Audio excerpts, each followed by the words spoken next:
So this is like my third time setting up to film this video, and I just keep getting interrupted. People keep banging on the door. I keep hearing people make the shower upstairs. It's a noisy building. I do not like this building. Honestly, I could almost say it's worse housing than last round, but that ain't true. Having to share a room with 7 people is bad. But anywho, on to the real gist. This is going to be week 35 of AmeriCorps NCCC. I'm uploading this like a week late. It's supposed to be from the 22nd of June to the 28th of June, but it's like the 4th of July right now, and I'm barely making it, just because we had a really busy week working with the Veterans Wheelchair Games, but I'm finally getting around to it, so this is it. So starting from the 22nd, which was Wednesday, we were working Habitat for Humanity in the morning. We were doing a Brush with Kindness project. We were just pulling weeds at the house we were at, nothing major. Then we actually weren't really pulling it. We had a weed whacker, which kept breaking, so that was inconvenient. But she only wanted like one section done, so it only took us like an hour. And then that afternoon we went to Hugo's coffee shop where we finished organizing the hard copy copies of the data rooftop surveys we did. So it was a pretty easy day, thankfully. The next day was Thursday, and we were working with Habitat for Humanity again. We're doing Brush with Kindnesses. And the morning started out. We had to drive to Heber, and then the thing was actually outside of Heber to the east. So we drove there, and we got lost. Basically, you enter it, and it was kind of like a gated community. So there was like a left turn or a right turn. And we went up the left way, drove around for a while, came back down, asked the lady who was managing the gate where this address was that we were supposed to be going to, and she's like, oh, go up the left, blah, blah, blah, blah, take these directions. We went that way and it wasn't there. So we turn back around and come back down to where the front gate is. We get in contact with the people who are actually in the house. And they're like, no, go right. So we went right, and it took us right to the house. And we finally got there, and it was like an hour and a half, 2 hours later. And it was inconvenient, but that's what happens when you're TL is driving and the person who is supposed to be a safety and directing him doesn't know where they're going. And so we got to the house, and we were helping this older guy pull weeds. He wanted certain weeds pulled out that were prickly, so we were pulling nice prickly weeds that were stabbing us all morning. I mean, not all of us, because after 1 hour, half of the team actually left to go and finish paperwork and finish out mapping of where each data sheet was on the map, so each piece of data to each house on the map physically, so that way they don't actually have to go through the data to see where they were. They can just look at the map and see like, okay, all the roads are critical. And it was, I don't know, I wasn't doing it. I was busy pulling weeds. It was nice for the people who got to leave, I guess, though. And I'm still bitter, yes. And then that afternoon we went and ate at a place called Dairy King in Heber City, and it was okay. It was like a fast food restaurant, but it was like, I'm pretty sure it was Mormon ran, which I mean, whatever, but there was like huge families in there, and they had all these little kids running around, and I just don't really deal with little kids. There's more than one at a time. I can't deal. But yeah, after that we went and did another Brush with Kindness project, and we were working with an older couple in Heber. The man, he was so ungrateful. He was being rude to us. He was like, you need to do a better job. I heard there was supposed to be 7 of you here, and why is there only 4? And I need more people to help me. Well, the wife was over here like, you guys are so great for coming, thank you. You guys want popsicles? Here, let me refill your water. Like, it was like night and day with them. Like, that man, though, I was pissed off. And now I just found out we're going there again tomorrow, and I'm not ready for it. But back on to that day. That was pretty much Thursday, and on to Friday. Friday was a day off. We were originally supposed to be working that Friday, but we got it off because we were working 8 days straight with the wheelchair Olympics, so we were working from that Saturday all the way to yesterday, which was Sunday, so we were working like just over a week. And that Saturday, we basically just drove into SLC because that's where the games are, and they're making us commute. They were making us commute, so it's like a 20-30 minute drive, and we'd get there. And that first day, we had an orientation with the wheelchair games. There was actually 2 other NCCC teams that were serving there with us as well. I don't know if you heard that, but it's my phone vibrating. So there was 2 other teams serving with us, and we kind of got assigned to 3 different teams. There was one team that was doing like all setup. So one team that was doing water and towels, and then there was us, which was like, we were called the flex team. So we were just doing a little bit of everything, different days, just wherever they needed us. So after we actually did our introduction and like met who our supervisors were and got assigned to our teams, we actually went to a couple of the hotels that were in the area because they had 5 hotels that they were having the veterans stay at.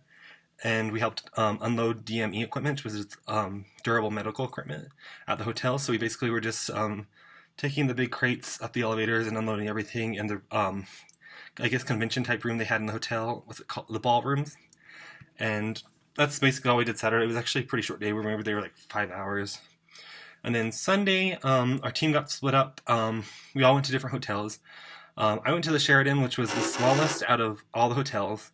I was actually kind of bad because I finagled this because I had been to the Sheraton when we went for Pride because I knew they had a Starbucks in there, and I was the first one to actually enter the room that morning. So I had already looked at the sheet, and they're like, "Oh, look, Sheraton only has 3-6 volunteers." So I'm like, "I'll go to Sheraton because that's the way you play. You take the best for yourself if you can." So that's what I did, and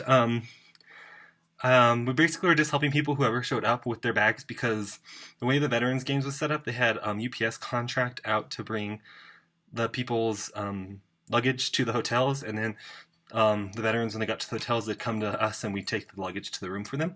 But the whole time I was there from like 8 in the morning till like, I think it was like 4 or 5 at night, and only one guy showed up for his luggage, so I don't know if those people just got lost or what was going on, but my phone's pissing me off. But yeah, that's what happened. Something cool that was about this week too, we actually got funded the entire week to have travel budget for meals, so we actually got $15 per person per day so we could eat out. So we were eating out every night, and that night we actually went to Olive Garden, and after we ate at Olive Garden, we went back to the hotel for a few more hours and helped deliver luggage from like 8 to like 9. And then we were done for the night. When I went back after dinner, I went to a different hotel, so I was at the Hilton, and nobody went to the Sheraton, so I don't ever know what happened with the other 25 or 35 people's luggage. I mean, we only had 14 bags show up for the 36 people too, so I don't know, UPS, if that was your fault, you better get it together. So that was Sunday. Monday, we actually got split up again. Some of our team went to work on classification, which they basically have one-on-one meetings with all the veterans to actually see what they're capable of, because most of them are wheelchair bound or they have spinal injuries, they might be missing limbs.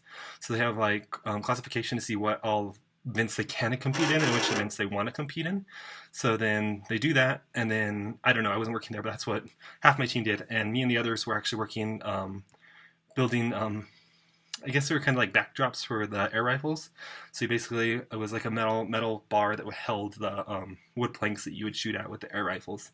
Because that was one of the events that the veterans could partake in. After we did that, it basically took the whole morning. We went to lunch, and 2 of us, me and another girl on my team, got pulled to go to Home Depot with the guy who was supervising us while at the Veterans Games.